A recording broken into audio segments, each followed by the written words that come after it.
ರಾಜ್ಯದ ಎಲ್ಲ ಮಹಿಳೆಯರಿಗೂ ಕರ್ನಾಟಕದ ಒಳಗಡೆ ಉಚಿತವಾಗಿ ಸರ್ಕಾರಿ ಬಸ್ಸುಗಳಲ್ಲಿ ಓಡಾಡುವಂತ ಒಂದು ಅವಕಾಶವನ್ನ ಕಲ್ಪಿಸಿಕೊಟ್ಟು ಆ ಒಂದು ಪ್ರಯೋಜನವನ್ನ ತಾವೆಲ್ಲರೂ ಪಡಿತಾ ಇದ್ದೀರಿ. ಅದಕ್ಕೋಸ್ಕರ ಸರ್ಕಾರ ಕೋಟ್ಯಾಂತರ ರೂಪಾಯಿ ಹಣವನ್ನ ವಿನಿಯೋಗ ಮಾಡ್ತಾ ಇದೆ. ಮುಂದಿನ ಸಭೆಗಳಲ್ಲಿ ಮತ್ತು ಮಾಧ್ಯಮಗಳ ಮುಖಾಂತರ ಅದು ಒಟ್ಟು ಎಷ್ಟು ನನ್ನ ಕ್ಷೇತ್ರಕ್ಕೆ, ನನ್ನ ತಾಲೂಕಿಗೆ ಮತ್ತು ನಮ್ಮ ರಾಜ್ಯಕ್ಕೆ, ನಮ್ಮ ಜಿಲ್ಲೆಗೆ ಬರ್ತದೆ ಅಂತಕ್ಕಂಥ ಮಾಹಿತಿಯನ್ನ ನಾನು ತಮ್ಮ ಮುಂದೆ ಇಡಲಿದ್ದೇನೆ. ಇವತ್ತು ನಮ್ಮ ಸರ್ಕಾರದ ಎರಡನೇ ಮಹತ್ವಾಕಾಂಕ್ಷಿ ಯೋಜನೆ ಗೃಹ ಜ್ಯೋತಿ ಯೋಜನೆ ಜುಲೈ 1, 2023 ಜಾರಿಗೆ ಬಂದು ಎಲ್ಲ ಮನೆಗಳಿಗೆ ಉಚಿತವಾಗಿ 200 ಯೂನಿಟ್ ಕರೆಂಟ್ ಅನ್ನ ಉಚಿತವಾಗಿ ಕೊಡ್ತಕ್ಕಂಥ ಒಂದು ಆದೇಶವನ್ನು ಹೊರಡಿತು. ಇವೆಲ್ಲ ಈ 5 ಗ್ಯಾರಂಟಿಗಳು ಚುನಾವಣೆಗೆ ಮುನ್ನ ಘೋಷಣೆ ಮಾಡಿದಂತ ಗ್ಯಾರಂಟಿಗಳು. ಅದು ಆಮೇಲೆ ಮಾತಾಡ್ತೀನಿ ಅದ್ರ ಬಗ್ಗೆ. ಇದರಲ್ಲಿ ಸುಮಾರು ನಮಗೆ ಕೊಪ್ಪ ತಾಲೂಕಿಗೆ ಸಂಬಂಧಪಟ್ಟ ಹಾಗೆ ಈ ಒಂದು ವಿದ್ಯುತ್ ಸಂಪರ್ಕ ಪಡೆದ ಮನೆಗಳ ಸಂಖ್ಯೆ 26,162 ಮನೆಗಳು, ನೋಂದಾಯಿಸಿಕೊಂಡಂತ ಮನೆಗಳು 22,944. ಇನ್ನು ಸುಮಾರು 1,000 ಚಿಲ್ಲರೆ ಮನೆಗಳನ್ನು ನೋಂದಾಯಿಸಿಕೊಂಡಿಲ್ಲ. ಅವರು ಇವತ್ತೇನೇನು ನಿಮಗೆ ತೊಂದರೆ ಆಗಿದೆ, ಯಾಕ ಒಂದು ಸವಲತ್ತು ನಿಮಗೆ ಸಿಗ್ತಾ ಇಲ್ಲ ಅನ್ನೋದ್ರ ಬಗ್ಗೆ ಇವತ್ತೇನು ನಾವು ಕೌಂಟರ್ ಇವತ್ತು ಓಪನ್ ಮಾಡಿದ್ವಿ, ಅಲ್ಲಿ ಅರ್ಜಿ ಕೊಟ್ರೆ ಮುಂದಿನ ದಿನಗಳನ್ನು ಸರಿಪಡಿಸಿ ನಮ್ಮ ಅಧಿಕಾರಿಗಳು ತಮ್ಮ ಸಹಕಾರಕ್ಕೆ ಬಂದು ಆ ಒಂದು ಪ್ರಯೋಜನ ನಮಗೆ ಬರುವಂತೆ ಮಾಡ್ತಾರೆ ಅನ್ನೋ ಮಾತನ್ನು ನಾನು ಈ ಸಂದರ್ಭದಲ್ಲಿ ಹೇಳಲಿಕ್ಕೆ ಬಯಸ್ತೇನೆ. ಇವತ್ತು ನಾವು ಕೊಪ್ಪ ತಾಲೂಕಿಗೆ ಸೀಮಿತ ಕಂಡ ಹಾಗೆ ಇವತ್ತು 73,12,000 ರೂಪಾಯಿ ಇವತ್ತು ಸರ್ಕಾರ ನಿಮಗೋಸ್ಕರ ಗೃಹಲಕ್ಷ್ಮಿ ಯೋಜನೆಗೆ ಖರ್ಚು ಮಾಡ್ತಾ ಇದೆ. ಸೂಕ್ಷ್ಮವಾಗಿ ನಾವು ಈ ಜಿಲ್ಲೆಗೆ ಸಂಬಂಧಪಟ್ಟ ಹಾಗೆ ಸುಮಾರು 2,94,220 ಮನೆಗಳು ಈ ಒಂದು ಪ್ರಯೋಜನವನ್ನು ಈ ಜಿಲ್ಲೆನಲ್ಲಿ ಪಡಿತಾ ಇದ್ದಾರೆ. ಸರ್ಕಾರ ಇದಕ್ಕೋಸ್ಕರ ಈ ಜಿಲ್ಲೆಗೆ 10 ಕೋಟಿ ರೂಪಾಯಿ ಹಣವನ್ನ ಪ್ರತಿ ತಿಂಗಳು ವಿನಿಯೋಗ ಮಾಡ್ತಾ ಇದೆ. ಅದೇ ರೀತಿ ಕರ್ನಾಟಕದ ಹಸಿವು ಮುಕ್ತ ರಾಜ್ಯವನ್ನಾಗಿ ಮಾಡ್ತಕ್ಕಂಥದ್ದು ನಮ್ಮ ಸರ್ಕಾರದ ಬಹು ಮುಖ್ಯ ಆಶಯ. ಕೆಲವು ಅದನ್ನು ಟೀಕೆ ಮಾಡ್ತಾರೆ, ಕೂಲಿ ಮಾಡ್ಕೊಂಡು ತಿನ್ಲಿ, ಕೂಲಿ ಮಾಡಿದ್ರೆ ಇಲ್ದಂಗೆ ಆಗ್ತದೆ. ಇವತ್ತಾಯ್ತು, ನಾವೆಲ್ಲರೂ ಕೂಲಿ ಮಾಡ್ತಿರ್ತೀವಿ, ಎಲ್ಲ ಅನಿರೀಕ್ಷಿತ ಕೆಲವು ಕಾಯಿಲೆಗಳು ಬರ್ತವೆ. ತಮಗೆ ಗೊತ್ತಿದೆ, ಕೊರೋನಾ ಬಂತು, 2 ವರ್ಷ ಯಾರಿಗೂ ಎಲ್ಲೂ ಉದ್ಯೋಗ ಸಿಕ್ಲಿಲ್ಲ, ಎಲ್ಲೋ ಕೆಲವರಿಗೆ ಎಲ್ಲೂ ಒಂದ್ ಕಡೆಗೆ ಇನ್ನೊಂದ್ ಕಡೆಗೆ ಪ್ರವಾಸ ಮಾಡಾಗಿರ್ಲಿಲ್ಲ. ಮನೇಲಿ ಏನಾದ್ರು ದಿನನಿತ್ಯ ಕೂಲಿ ಅಥವಾ ಇನ್ನಿತರ ಕೆಲಸ ಕಾರ್ಯಗಳಿಗೆ ಹೋದಂತ ಸಂದರ್ಭದಲ್ಲಿ ಆರೋಗ್ಯ ಕ್ಷೀಣಿಸಿದ್ರೆ ನಾವು ಮನೆಯಲ್ಲೇ ಕೂತ್ರೆ ಆ ಮನೆಯ ಏನ್ ನಮಗೆ ಉದ್ಯೋಗ ಕೊಟ್ಟಿದ್ರೆ 1 ವಾರ ಫ್ರೀ, 1 ವಾರ ನಮಗೆ ಸಾಲ ಕೊಡ್ಬೋದು, 2ನೇ ವಾರ ಸಾಲ ಕೊಡ್ಬೋದು, 3ನೇ ವಾರ ಸಾಲ ಕೊಡ್ಬೋದು. ಕಾಯಿಲೆ ವಾಸಿ ಆಗ್ಲಿಲ್ಲ, ಆಗುತ್ತೋ ಮತ್ತೆ ನಿಲ್ಸ್ಬಿಡ್ತಾರೆ. ಅವಾಗ ಏನ್ ಮಾಡಬೇಕು? ಹಾಗಾಗಿ ಈ ರಾಜ್ಯದ ಪ್ರತಿಯೊಬ್ಬ ಜನರು ಹಸಿವಿನಿಂದ ಬಳಲಬಾರದು, ಉಪವಾಸ ಇರಬಾರದು, ಹಸಿವಿನಿಂದ ಸಾಯಬಾರದು ಅಂತಕ್ಕಂಥ ದೃಷ್ಟಿಯಿಂದ ಇವತ್ತು ಅನ್ನಭಾಗ್ಯ ಯೋಜನೆಯನ್ನ ಇವತ್ತು ಜಾರಿಗೆ ತಂದು ಇವತ್ತು ಅದ್ರ ಬಗ್ಗೆ ತಮಗೆ ಗೊತ್ತಿದೆ, ಸಾಕಷ್ಟು ಚರ್ಚೆಗಳಾದವು. ಇವತ್ತು ಕೇಂದ್ರ ಸರ್ಕಾರದಲ್ಲಿ ನಾವೆಲ್ಲ ಪ್ರತಿಯೊಂದು ರಾಜ್ಯಗಳು ಕೊಟ್ಟಂತ ಒಂದು ಲೆವಿಯ ಅಕ್ಕಿ, ನಿಮ್ಮ ಹಣದ ಅಕ್ಕಿ ದಾಸ್ತಾನು ಇರ್ತದೆ. ಆ ದಾಸ್ತಾನದಂತ ಅಕ್ಕಿಯನ್ನ ಸಂಕಷ್ಟ ಬಂದಾಗ ಆ ರಾಜ್ಯಗಳಿಗೆ ಕೊಡ್ತಕ್ಕಂಥದ್ದು. ಯಾವುದೇ ರಾಜ್ಯದಲ್ಲಿ ಬರ ಅಥವಾ ಫ್ಲಡ್, ಅತಿವೃಷ್ಟಿನೋ ಅನಾವೃಷ್ಟಿನೋ ಇನ್ಯಾವುದೋ ಅರ್ಥಕ್ವೇಕ್ ಇನ್ನೇನಾದ್ರು ಸಮಸ್ಯೆ ಆದಾಗ ಆ ಒಂದು ಕೆಲವು ಭಾಗದಲ್ಲಿ ಬೆಳೆ ಬೆಳೀಲಿಕ್ಕೆ ಸಾಧ್ಯ ಆಗಲಿಲ್ಲ ಅಂದ್ರೆ ಅಲ್ಲಿಗೆ ದಾಸ್ತಾನು ಕೊಡ್ತಕ್ಕಂಥದ್ದು. ಮತ್ತು ಅದು ಆ ಅಕ್ಕಿ ಲಕ್ಷಾಂತರ ಟನ್ಗಳು ಇವತ್ತು ದಾಸ್ತಾನಾಗಿ ಉಳಿದಿದೆ. ಅದು ಹಾಳಾಗಬಾರ್ದು ಅಂತ ದೃಷ್ಟಿಯಿಂದ ಅದ್ರಲ್ಲೂ ಕೂಡ ಪ್ರಯೋಜನ ಆಗಬೇಕು ಅನ್ನೋ ದೃಷ್ಟಿಯಿಂದ ಈ ರಾಜ್ಯದ ಬಡವರಿಗೆ ಅಕ್ಕಿಯನ್ನು ಉಚಿತವಾಗಿ ಕೊಡಬೇಕು ಅಂತಕ್ಕಂಥ ಒಂದು ಕಾನೂನು ತಂದು ಇವತ್ತು 10 ಕೆಜಿವರೆಗೂ ಅಕ್ಕಿ ಕೊಡ್ತೀವಿ ಅಂತಕ್ಕಂಥ ಘೋಷಣೆಯನ್ನು ಚುನಾವಣೆ ಪೂರ್ವ ಮಾಡಿದ್ವಿ ನಾವು. ಅದಂತೆ 5 ಕೆಜಿ ಅಕ್ಕಿ ಕೊಟ್ಟು, ಇನ್ನು 5 ಕೆಜಿ ಅಕ್ಕಿನ ಕೇಂದ್ರ ಸರ್ಕಾರದಿಂದ ಕೇಳಿದ್ವಿ ನಾವು, ದುಡ್ಡು ಕೊಡ್ತೀವಿ ಕೊಡಿ ಅಂತ. ಫ್ರೀ ಕೊಡೋದಲ್ಲ, ಅವರು ದುಡ್ಡು ಕೊಟ್ಟು ಕಲೆಕ್ಟ್ ಮಾಡಿ ದಾಸ್ತಾನು ಇಟ್ಟಿರ್ತಕ್ಕಂಥದ್ದು. ಅದು ಆ ದುಡ್ಡು ಕೂಡ ನಮ್ಮೆಲ್ಲರ ಹಣ ಹೊರತು ಯಾವುದೇ ಇದು ಮೆಷಿನ್ ಅಲ್ಲಿ ಪ್ರಿಂಟ್ ಮಾಡಿಟ್ಟಂತ ಹಣ ಅಲ್ಲ. ಹಾಗಾಗಿ ನಮ್ಮ ಹಣದಲ್ಲಿ ನಮಗೆ ಅಕ್ಕಿ ಕೊಡೋದಕ್ಕೆ ತಾರತಮ್ಯ ಆಯಿತು. ಆದ್ರೆ ಅದ್ರ ಬದಲಾಗಿ ಇವತ್ತು ನಿರೀಕ್ಷಿತ ಮಟ್ಟದಲ್ಲಿ ಬೇರೆ ಬೇರೆ ರಾಜ್ಯಗಳಿಂದ ಅಕ್ಕಿ ನಮಗೆ ಸಿಗದಲ್ಲೇ ಇದ್ದಿದ್ದರಿಂದ ಅದ್ರ ಬದಲಾಗಿ ಹಣ ಕೊಡ್ತೀವಿ, ನೀವೇ ಖರೀದಿ ಮಾಡ್ತೇವೆ ಅಂತಕ್ಕಂಥ ಒಂದು ಘೋಷಣೆಯನ್ನ ಮಾಡಿ ಇವತ್ತು ತಮ್ಮೆಲ್ಲರಿಗೂ ಸುಮಾರು 5 ಕೆಜಿ ಅಕ್ಕಿ ಮತ್ತು 5 ಕೆಜಿಯ ಹಣವನ್ನ 170 ರೂಪಾಯಿ ಹಣವನ್ನು ನೇರವಾಗಿ ನಿಮ್ಮ ಖಾತೆಗೆ ಡೈರೆಕ್ಟ್ ಬೆನಿಫಿಟ್ ಟ್ರಾನ್ಸ್ಫರ್ ಅಂತ ಒಂದು ಇದ್ರ ಮುಖಾಂತರ ನಿಮಗೆ ಆ ಹಣವನ್ನು ರವಾನೆ ಮಾಡ್ತಾರೆ. ಇವತ್ತು ಕೊಪ್ಪ ತಾಲೂಕಿಗೆ ಸಂಬಂಧಪಟ್ಟ ಹಾಗೇನೆ 16,858 ಕುಟುಂಬಗಳಿಗೆ ಈ ಅಕ್ಕಿ ತಲುಪ್ತಾ ಇದೆ. ಅದಕ್ಕೆ ಬೇಕಾಗುವಂತ ಅಕ್ಕಿ ಸುಮಾರು 3,019 ಕ್ವಿಂಟಾಲ್ ಅಕ್ಕಿ. ಅದ್ರ ಜೊತೆಗೆ ಇವತ್ತು ಪ್ರತಿ ತಿಂಗಳಿಗೆ ಸುಮಾರು 79,20,00,000 ರೂಪಾಯಿ ಹಣ ಇವತ್ತು ಈ ಒಂದು ಅನ್ನಭಾಗ್ಯ ಯೋಜನೆಗೆ ನಮ್ಮ ತಾಲೂಕಿಗೆ ಕೊಪ್ಪ ತಾಲೂಕಿಗೆ ಸಂಬಂಧಪಟ್ಟ ಹಾಗೆ ಖರ್ಚು ಮಾಡ್ತಾ ಇದೆ. ನಾವು ಈ ಜಿಲ್ಲೆಗೆ ಹೋಲಿಕೆ ಮಾಡುವಂತದ್ದಾದ್ರೆ ಇವತ್ತು ಸುಮಾರು 2,63,520 ಕುಟುಂಬಗಳು ರಾಜ್ಯದ ಈ ಸವಲತ್ತನ್ನು ನಮ್ಮ ಜಿಲ್ಲೆಗೆ ಸಂಬಂಧಪಟ್ಟ ಹಾಗೆ ಪಡಿತಾ ಇದ್ದಾವೆ. ಅದಕ್ಕೆ ಖರ್ಚಾಗ್ತಕ್ಕಂಥ ಅಕ್ಕಿ ಎಷ್ಟು ಅಂತ ಹೇಳಿದ್ರೆ ತಮಗೆ ವಿತರಣೆ ಮಾಡ್ತಕ್ಕಂಥ ಅಕ್ಕಿ 45,878 ಕ್ವಿಂಟಾಲ್ ಅಕ್ಕಿ. ಹಾಗೇನೆ ಅದು ಖರ್ಚಾಗ್ತಕ್ಕಂಥ ಹಣ ಪ್ರತಿ ತಿಂಗಳು 12,89,00,000 ರೂಪಾಯಿ ಈ ಜಿಲ್ಲೆ ಖರ್ಚಾಗಿರ್ತಾ ಇದೆ. ಇದು ಪ್ರತಿ ತಿಂಗಳು. ಅದೇ ರೀತಿ ಇವತ್ತೇನು ಈ ಒಂದು ಬೆಲೆ ಏರಿಕೆಯ ಒಂದು ಪರಿಣಾಮವಾಗಿ ಇವತ್ತು ತಮಗೆ ಗೊತ್ತಿದೆ ಕಳೆದ ಅನೇಕ ವರ್ಷಗಳಿಂದ 7-8-10 ವರ್ಷಗಳಿಂದ ಪ್ರತಿದಿನ ಯಾವುದೇ ಬೆಲೆ ಕಡಿಮೆ ಆಗ್ತಾ ಇದೆ. ದಿನ ದಿನ ಕಳೆದಂತೆ ಪ್ರತಿಯೊಂದು ಬೆಲೆ ಸೋಪು, ಸೀಗೆಕಾಯಿ, ಎಣ್ಣೆ, ಬಟ್ಟೆ, ಅಕ್ಕಿ ಯಾವುದೇ ತಗೊಳ್ಳಿ ನಾವು ದಿನನಿತ್ಯ ಬಳಸ್ತಕ್ಕಂಥ ಎಲ್ಲ ವಸ್ತುಗಳ ಬೆಲೆ ಹಂತ ಹಂತವಾಗಿ ಏರಿಕೆ ಆಗಿರೋದ್ರಿಂದ ಇವತ್ತು ಮನೆಯಲ್ಲಿ ಏನು ಕುಟುಂಬವನ್ನು ನಡೆಸ್ತಾಳೆ ನಮ್ಮ ತಾಯಿ ಇರ್ಬೋದು, ಅಕ್ಕ ತಂಗಿ ಇರ್ಬೋದು, ಅಥವಾ ಕುಟುಂಬದ ಯಜಮಾನಿ ಇರ್ಬೋದು, ಅವರು ಒತ್ತಡಕ್ಕೊಳಗಾಗ್ತಾರೆ. ನಾವು ಬೆಳಗ್ಗೆ ಇರ್ತೀವಿ, ಪ್ಯಾಂಟ್ ಶರ್ಟ್ ಹಾಕೊಂಡ ಕಾಫಿ ಕೊಟ್ಕೊಳ್ಳೋಕೆ ಕುಡ್ದ, ತಿಂಡಿ ಇಟ್ಕೊಳ್ಳಿ ತಿಂದ್ವಿ, ನಮ್ಮ ಕೆಲ್ಸಕ್ಕೆ ನಾವು ಹೊರಟ್ವಿ. ರಾಜಕಾರಣ ಮಾಡ್ತೀವೋ, ಉದ್ಯೋಗ ಮಾಡ್ತೀವೋ, ಕೃಷಿ ಚಟುವಟಿಕೆ ಮಾಡ್ತೀವೋ, ಉಳುಮೆ ಮಾಡ್ತೀವೋ, ಅದ್ರ ಬಗ್ಗೆ ನಮಗೆ ಗಮನ ಹೊರತು ಮನೇಲಿ ಏನಾಗಿದೆ ಅಂತ ನಮ್ಮ ಹೆಂಡತಿ ಬಗ್ಗೆ ಯೋಚನೆ ಮಾಡೋದೇ ಇಲ್ಲ. ಎಲ್ಲರೂ ಸಮಯಕ್ಕೆ ಸರಿ ಕಾಫಿ ಕೊಡ್ಲಿಲ್ಲ ಅಥವಾ ಊಟ ಹಾಕ್ಲಿಲ್ಲ ಅದು ಸಿಟ್ ಮಾಡೋದು, ಬೈಯದ್ ಬಿಟ್ರೆ ಅಲ್ವೇನ್ರಿ ನವೀನ? ಅಲ್ಲ ಮೈತ್ರ, ಹೌದಲ್ಲ? ನಿಮ್ ಗಂಡು ಹಂಗ್ ಮಾಡ್ತಾರೆ, ನಾನು ಒಂದ್ಸರಿ ಹಂಗ್ ಮಾಡ್ತೀನಿ. ಅದಕ್ಕೆ ಹೇಳಿದೆ, ಒಂದ್ಸರಿ ಸರಿಯಾಗಿ ಸಮಯಕ್ಕೆ ಸರಿಯಾಗಿ ಕೊಡ್ಲಿಲ್ಲ ಅಂದ್ರೆ ನಾವು ಮನೇಲಿ ಗುರ್ರ ಅಂತೇಳಿ ಹೋಗ್ತೀವಿ. ಮನೇಲಿ ಏನಿದೆ, ಏನ್ ಮಾಡಿದ್ಯಾ, ಎಲ್ಲ ಇದೆ ಅಂತ ಕೇಳೋದಿಲ್ಲ. ಹಾಗಾಗಿ ಅದು ಆಗ್ಬಾರ್ದು. ಇದನ್ನ ಮಹಿಳೆಯರು ದಿನನಿತ್ಯ ಒತ್ತಡಕ್ಕೆ ಒಳಗಾಗ್ತಾರೆ. ಅವ್ರನ್ನ ಒತ್ತಡಕ್ಕೆ ಒಳಗಾಗಬಾರ್ದು. ಏನು ಮೊದಲೇ ಒಂದು ಗಾದೆ ಇದೆ, ಹೆಣ್ಣೊಂದು ಕಲಿತಾರೆ ಶಾಲೆಯೊಂದು ತೆರೆದಂತೆ ಅಂತೇಳಿ. ನಾವು ಹೆಣ್ಣಿಗೆ ಇವತ್ತು ನಮ್ಗೇನು ಇವತ್ತು ಹೆಣ್ಣು ಅಂತ ಹೇಳಿದ್ರೆ ಒಂದು ನಾಣ್ಯದ 2 ಮುಖಗಳಿದ್ದಂಗೆ, ಗಂಡು ಹೆಣ್ಣು. ನಾವು 2 ಸೇರಿದ್ರೆ ಮಾತ್ರ ಸಂಸಾರ ಸುಖೀಕರವಾಗ್ತದೆ, ಸುಖ ಜೀವನ ಆಗ್ತದೆ. ಬರೀ ಗಂಡಸಿಂದ ಮಾತ್ರ ಏನು ಹಿಂದೆ ಇತ್ತು ಈ ಪುರುಷ ಪ್ರಧಾನ ಸಮಾಜದಲ್ಲಿ, ಅದಿಲ್ಲ. ಈಗ ಪ್ರತಿಯೊಬ್ಬರ ಸಹಭಾಗಿತ್ವ ಈ ದೇಶದ ಅಭಿವೃದ್ಧಿಗೆ, ಕುಟುಂಬದ ಅಭಿವೃದ್ಧಿಗೆ, ನಮ್ಗಳ ಅಭಿವೃದ್ಧಿಗೆ, ಜಿಲ್ಲೆ ರಾಜ್ಯ ಎಲ್ಲರ ಅಭಿವೃದ್ಧಿಗೆ ಬೇಕಾಗ್ತದೆ. ಅದನ್ನ ಆ ಒಂದು ಆಶಯವನ್ನು ಇಟ್ಕೊಂಡು ಇವತ್ತು ಎಲ್ರಿಗೂ ಸಮಾನವಾದಂತಹ ಹಕ್ಕನ್ನು ಕೊಡಬೇಕು. ತಾಯಂದಿರನ್ನ, ಮಹಿಳೆಯರನ್ನ, ಮನೆ ಯಜಮಾನಿಯನ್ನ ಒತ್ತಡಕ್ಕೆ ಒಳಗಾಗಬಾರದು ಅಂತಕ್ಕಂಥ ದೃಷ್ಟಿಯಿಂದ ಈ ಯೋಜನೆಯನ್ನ ಜಾರಿಗೆ ತಂದ್ರು. ಇವತ್ತು ಆ ಒಂದು ಯೋಜನೆ ಇವತ್ತು ಸುಮಾರು ಕೊಪ್ಪ ತಾಲೂಕಿನಲ್ಲಿ ಸುಮಾರು 16,539 ಜನರಿಗೆ ಈ ಒಂದು ನೋಂದಾಯಿಸಿಕೊಂಡು ಅವರಿಗೆ ಮನೆ ಪ್ರತಿಯೊಬ್ಬರಿಗೂ 2,000 ರೂಪಾಯಿ ಹಣ ಅವರಿಗೆ ಬರ್ತಾ ಇದೆ ಇವತ್ತು. ಇದಕ್ಕೋಸ್ಕರ ಈ ತಾಲೂಕಿಗೆ ನಮ್ಮ ಸರ್ಕಾರ ಖರ್ಚು ಮಾಡ್ತಿರ್ತಕ್ಕಂಥದ್ದು 3,10,00,000 ರೂಪಾಯಿ ಬರೀ ಕೊಪ್ಪ ತಾಲೂಕು ಒಂದಕ್ಕೆ. ಇಡೀ ರಾಜ್ಯ, ಇಡೀ ಜಿಲ್ಲೆಗೆ ಹೋಲಿಕೆ ಮಾಡೋಂಥದ್ದಾದ್ರೆ ರಾಜ್ಯದ ನೆಕ್ಸ್ಟ್ ನಾನು ಇನ್ನೊಂದು ಈ ರೀತಿಯ ಸಭೆ ಸಮಾರಂಭಗಳನ್ನ ಮಾಡುವಂತ ಸಂದರ್ಭದಲ್ಲಿ ನಾನು ಕೊಡ್ತೇನೆ. ಇವತ್ತು ಈ ಜಿಲ್ಲೆಗೆ ಹೋಲಿಕೆ ಮಾಡಿದ್ರೆ ನಮಗೆ ನೋಂದಾಯಿತ ಫಲಾನುಭವಿಗಳ ಸಂಖ್ಯೆ 2,55,744 ಜನ.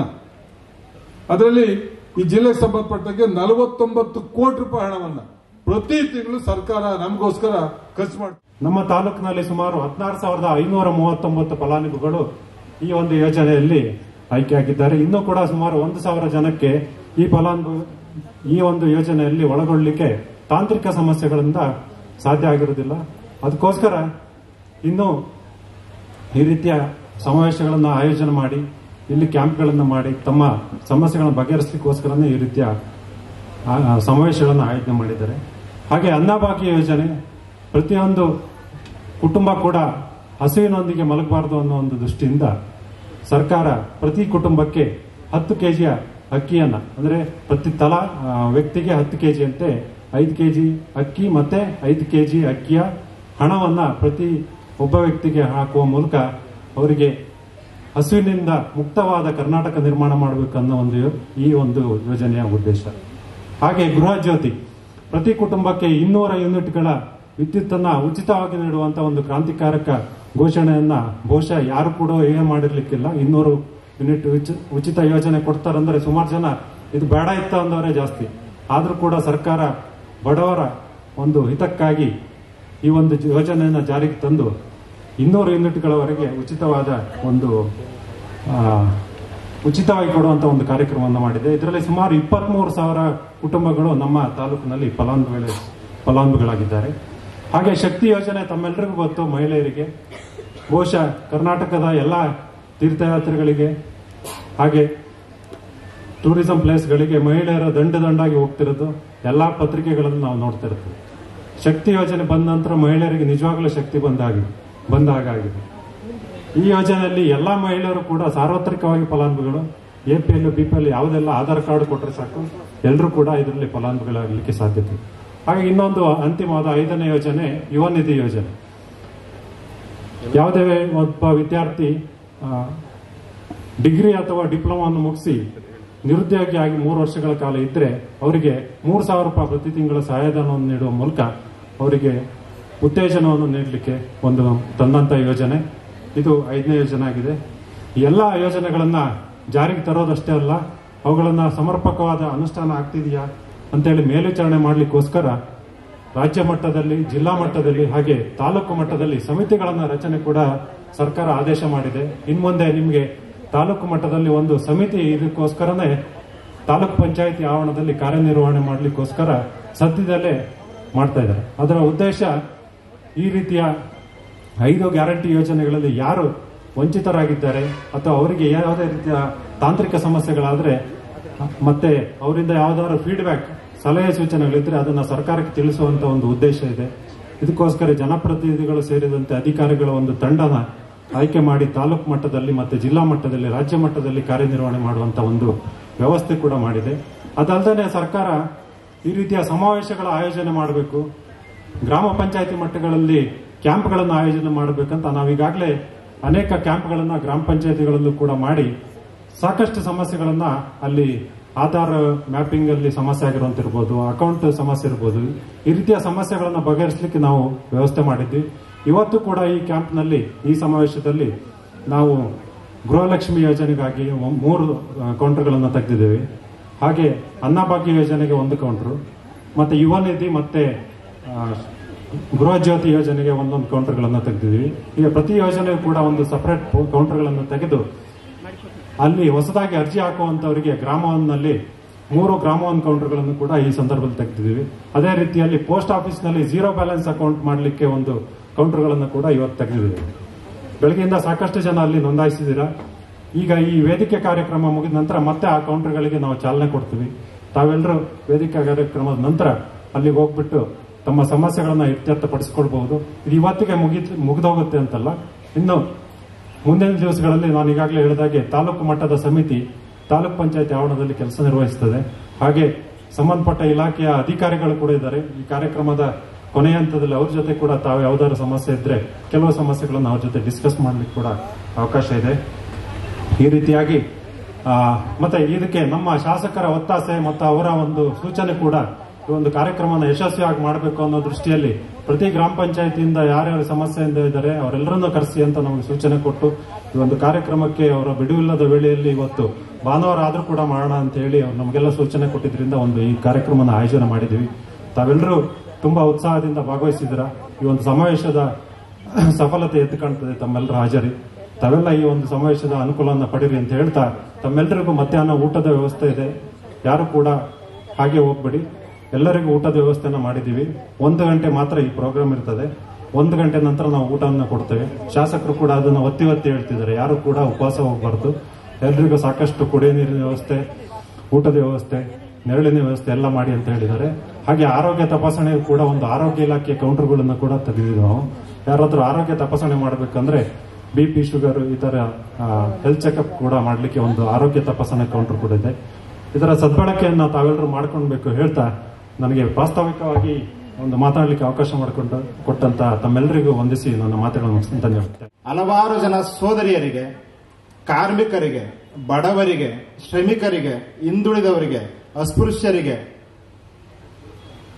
ಕರ್ನಾಟಕ ಸರ್ಕಾರ ಕೊಟ್ಟಿರ್ತಕ್ಕಂಥ ಗೌರವ ಅಂತ ನಾವೆಲ್ಲರೂ ಭಾವಿಸಬೇಕಾಗಿದೆ. ಯಾಕೆ ಅಂದ್ರೆ ಬಸವಣ್ಣ ಈ ಎಲ್ಲರ ಒಳಿತಿಗಾಗಿ, ಇವರೆಲ್ಲರ ಉದಯಕ್ಕಾಗಿ, ಇವರೆಲ್ಲರ ವಿಕಾಸಕ್ಕಾಗಿ ಅಹರ್ನಿಶಿ ದುಡಿದಂತ ಬಹಳ ದೊಡ್ಡ ಚೇತನ. ಅವರ ಸಾವಿರಾರು ವಚನಗಳನ್ನ ನಾವೆಲ್ಲರೂ ಕೇಳಿರ್ತೀವಿ. ಆದರೆ ಈ ಸಂದರ್ಭಕ್ಕೆ ಅವರ ಒಂದು ವಚನ ನನಗೆ ಅತ್ಯಂತ ಸೂಕ್ತವಾಗಿ ಕಂಡು ಬರ್ತಾ ಇರೋದ್ರಿಂದ ಅದನ್ನು ನಾನು ಇಲ್ಲಿ ಉಲ್ಲೇಖಿಸ್ತಾ ಇದ್ದೇನೆ.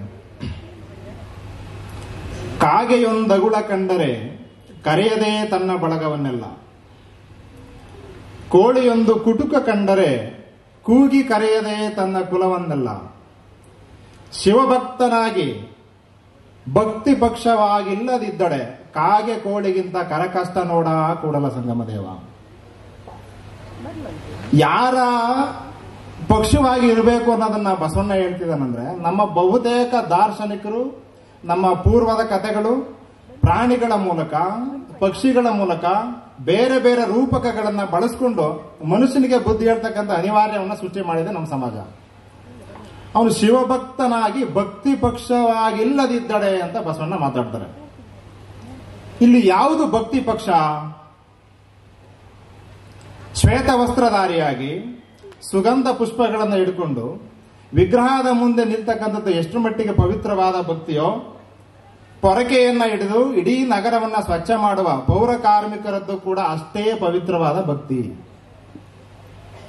ತಮಗೆ ಬರ್ತಾ ಇರ್ತಕ್ಕಂಥ ಅಲ್ಪ ವೇತನಕ್ಕೆ ಅಂಜದೆ ಇಡೀ ಆ ಕಾಲೋನಿಯ ಆರೋಗ್ಯಕ್ಕಾಗಿ ಅವಿರತವಾಗಿ ತಮ್ಮ ಕರ್ತವ್ಯದಲ್ಲಿ ಶ್ರದ್ಧೆಯನ್ನ ನಿರ್ವಹಿಸ್ತಾ ಇರ್ತಕ್ಕಂಥ ಆಶಾ ಕಾರ್ಯಕರ್ತೆಯರದು ನಿಜವಾದ ಭಕ್ತಿ.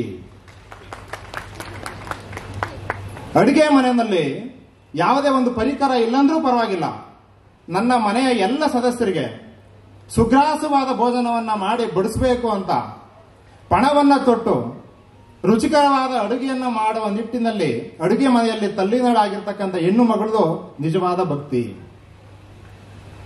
ನೇಗಿಲಿನ ಹಿಂದೆ ಹರಿದ ಬನಿಯನ್ನ ತೊಟ್ಟು ಇಡೀ ನಾಡಿಗೆ ಅನ್ನವನ್ನ ಹಾಕಬೇಕು ಅಂತ ಶ್ರದ್ಧಾಪೂರ್ವಕವಾಗಿ ಮಣ್ಣಿನ ಜೊತೆ ಸಂಪರ್ಕವನ್ನು ಇಟ್ಕೊಂಡಿರ್ತಕ್ಕಂಥ ರೈತನದ್ದು ನಿಜವಾದ ಭಕ್ತಿ.